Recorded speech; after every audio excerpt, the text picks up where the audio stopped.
There's a reason we lay decking the way we do. Let's follow Pat as he lays the decking, cuts it clean with chalk lines, installs the picture frame border, works with screws and plugs, and fixes gaps and more. Here's why we build it this way.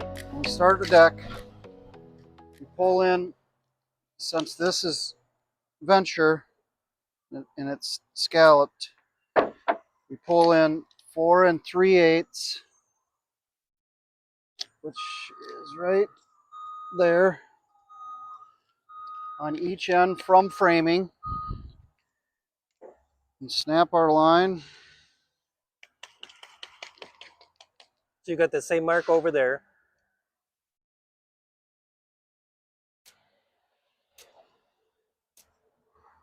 And that's where our first board is going to go.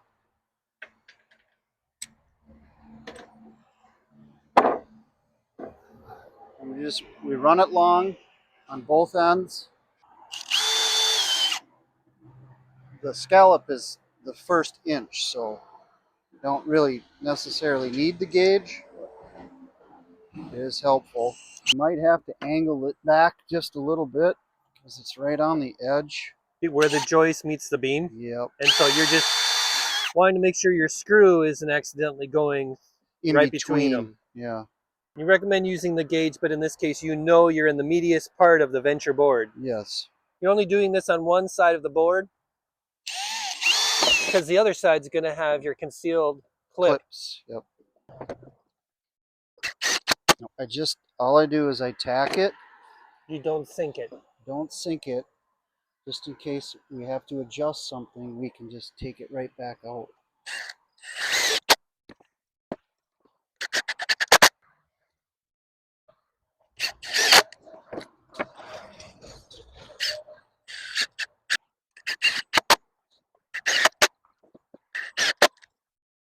The reason we start from the outside is so that the rip is up by the house, which normally gets covered by the siding. In this case, he has drip cap on top of it yet too, because he resided. So that rip normally gets hidden underneath up against the house. Otherwise, if you start at the house and you come out, you're going to have an ugly rip up front. Right before your picture frame board. Right this will be ripped. And Yep. nobody wants to see that. No. It makes more sense. It makes it look like the deck is disappearing underneath the house. Exactly. Tell me why pre-cutting the inlaid boards or doing your picture frame first starts to look janky. Like, what happens when you try to do it the other way that a lot of homeowners try? Because the ends on the boards are never square, so you have to re-square them anyway if you put your border on first. Okay. And it's so much faster, so much cleaner if you just lay them long, snap a line, cut them. When you get to the last two boards, and you'll see this, when we get to the last two boards, we cut it first, and then we cut the last two boards to length because you can't get the saw in there. Right.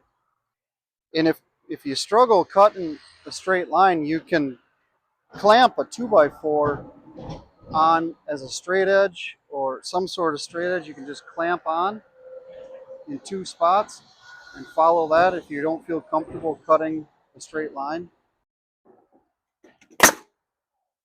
Attach your hidden fasteners from the center and work your way to the outside of each board.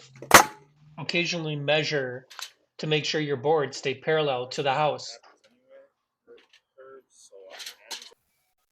But right now this is cooked 28 1/4 on this end, 28 1/4 in the middle, 28 1/4 on the other end. About every 5 to 7 rows, double check. Just against the house. Okay. So you know you need to pick one side a little bit harder than the other. That little 16th a few times will make up that difference.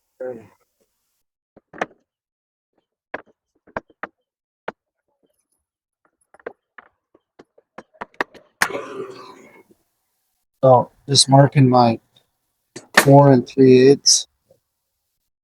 If it's not a scalloped decking, I normally go between 4 and 4 1/4, depending on the brand of decking. The brand of decking will vary between 5 3/8 and 5 1/2. So I just adjust that number. Based on which width you have. 4 inches, 4 1/4. Okay. Normally what it is. Okay. This is scalloped, so I go a little bit farther just so we try to get a 1-inch overhang Beyond the fascia. beyond the fascia.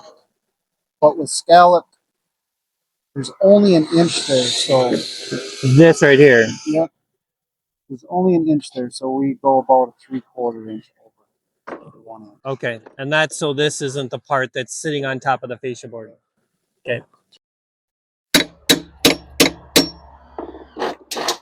And you can see how it's tightening it up. I'll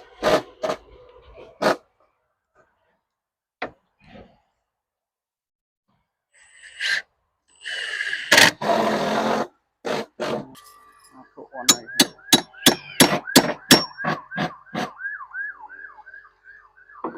It's all about having the right tools. Again, Mr. Erickson's physics class in 10th grade, using the lever. So we're to the last two where we can't get the gun in anymore, and I can't cut it with the saw, so we'll mark it. So 4 3/8 and 4 3/8 from framing.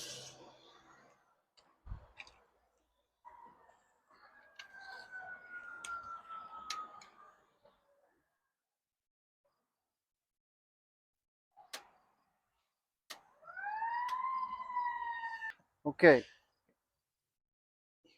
so you got it. Our beam is taped, so all I'm doing is setting the depth. So I go all the way down, and then I just come back up just a touch, tighten her up.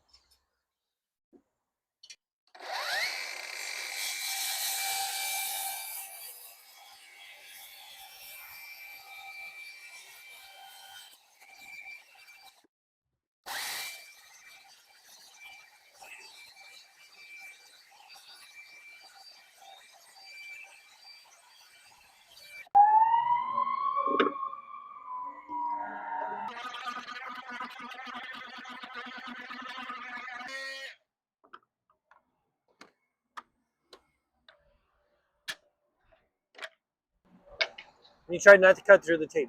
Try not to cut through the tape. You got them cut enough so you can snap them off and not cut the tape. Yep.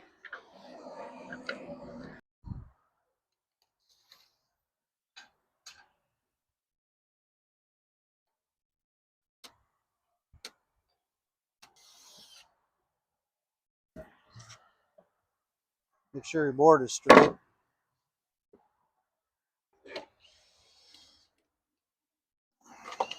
So I'm at 5 inches. You gotta come this way. Oh. And you could use a piece of fascia Or an extra deck board. Yep.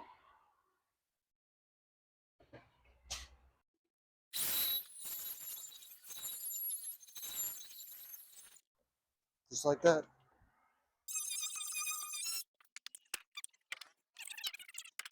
So talk about measuring then for the next board. So we have 11 1/4 inches left, which in this case happens to be perfect. So you're not going to need to rip a board. You're not even going to need to rip a board.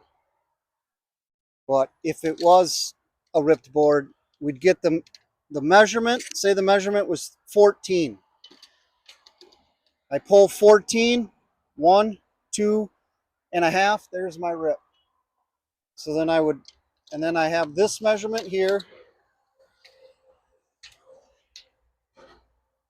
136 1/8. 136 1/4.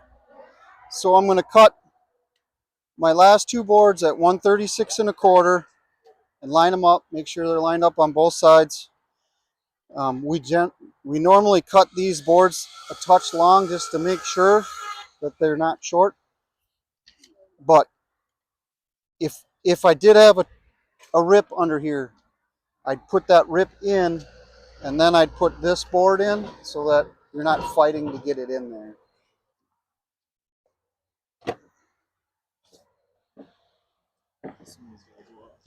Okay, check your end. Blade long. Okay.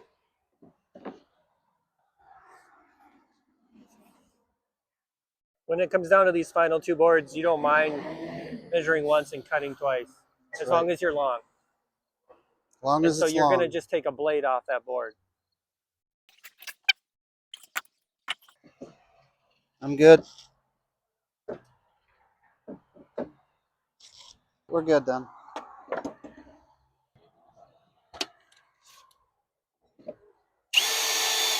It's got to come in a little bit. There you go.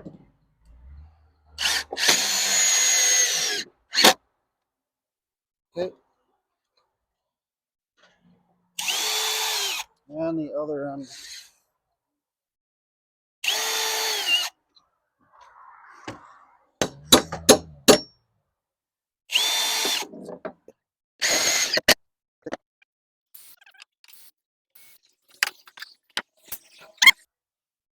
These things are great to get your gap. So you're only worried about the first two holes.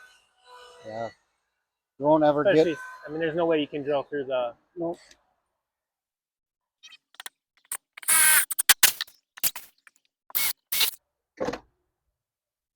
And again, all I'm doing is tacking it in for the time being, and then we'll come back, we'll sink them, plug them. I don't like to sink them until I'm ready to plug them, because if the sun's beating on it, the holes will expand and you can't get the plug in. Or in this case, it's raining on us, it fills with water, you can't get the plug in. So I don't sink anything until I'm ready to plug it. I notice when you pre-drill, you're not going into the lumber, you're just going into the deck board. Yep, I don't go into the lumber because then the screw wants to go into that same hole and it's not always right. Not always the hole you want it to go into. Right.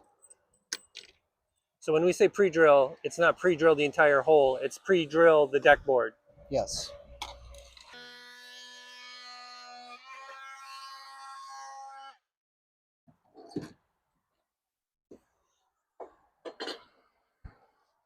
This end's good. This is another blade. So we're using this as our gauge for our space, and that'll give us our new short point.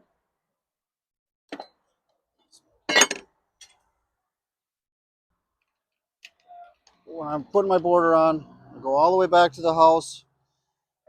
I got 68 is tight, plus a quarter, 68 and a quarter to the short point, and then you always cut it longer than that. 68 and a quarter to the short point of a 45. Again, you always cut it long so you can adjust. Almost got you good. Remember elementary art class when they told you not to cut towards yourself? Yeah. Don't do what you just did.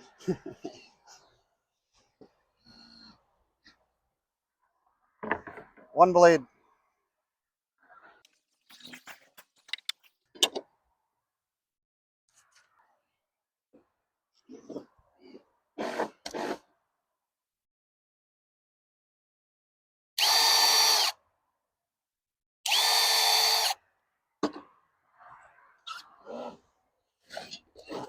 And on the miters, you don't use the gauge, you try to follow You can the see cut it. and make sure that you're getting purchase in the heaviest, thickest part of the board. Yeah, you can see it on that.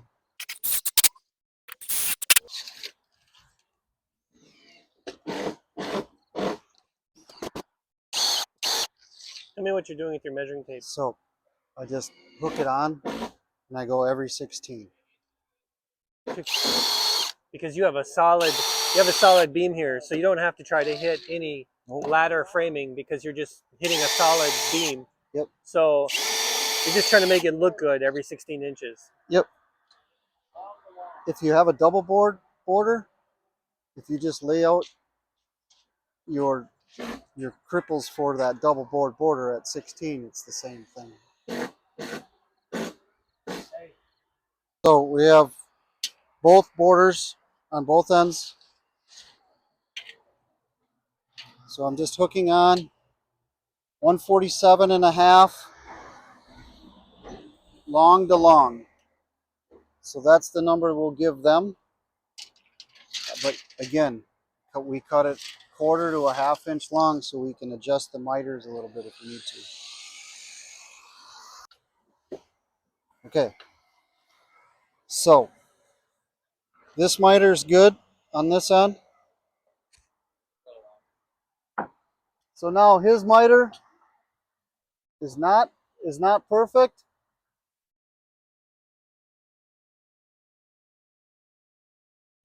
Full blade out of that.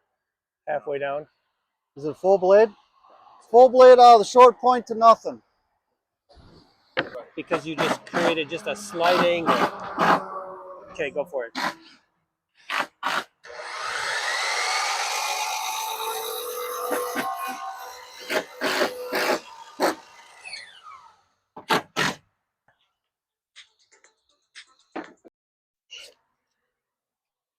You good? Good.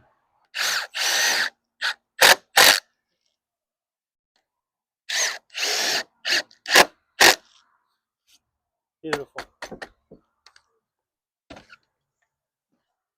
And so you go and do the two ends first? You don't zipper? You make sure the two ends are in? Make sure the two ends are in, and then just use your spacer.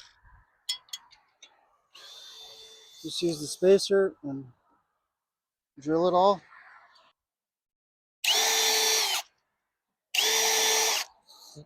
And you do not want to do the outside hole. Not do the outside. Because that would line up over the top of the fascia, and you don't want to send a screw through the fascia. Same thing with the miter, Pat. You only do these first two here. You don't do this outside one. Nope. It'll screw into nothing. And I don't sink them and I don't plug them until I get my post in. Gotcha. Because your railing post. A lot of times one of these screws will be in the way of your lag bolt. Okay. You got to take it out anyway. Okay.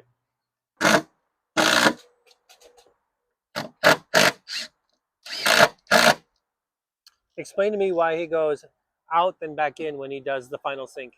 Because if you try to just drive them in, they'll either spin or break.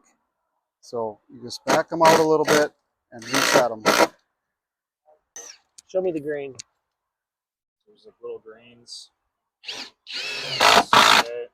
So for the border, grain runs this way. Decking, it runs this way. So basically, you just want to line up the grain, press it in there, with a hammer, nice and flush. When you're adjusting the border so that it's above this, sometimes you just back that screw up. Because you want this to be higher than these edges. Yep. So we just back these screws out a little bit. Hold up a screw once. So again, these screws have reverse thread. The reverse thread at the top. So you can adjust it so that it comes back up. You can see how that comes. So that reverse thread is actually pulling the board up higher. Pulls the board up just a little bit, so it's just a touch above this. Then you're not catching the ends of these boards. Yep, and occasionally that screw will come up and it'll be a little bit high. For your plug. For the plug, so you just take a little bit off that plug. Okay, and you can do it with a knife, or in the case of Sam, you eat it. All right. We do not recommend eating plugs.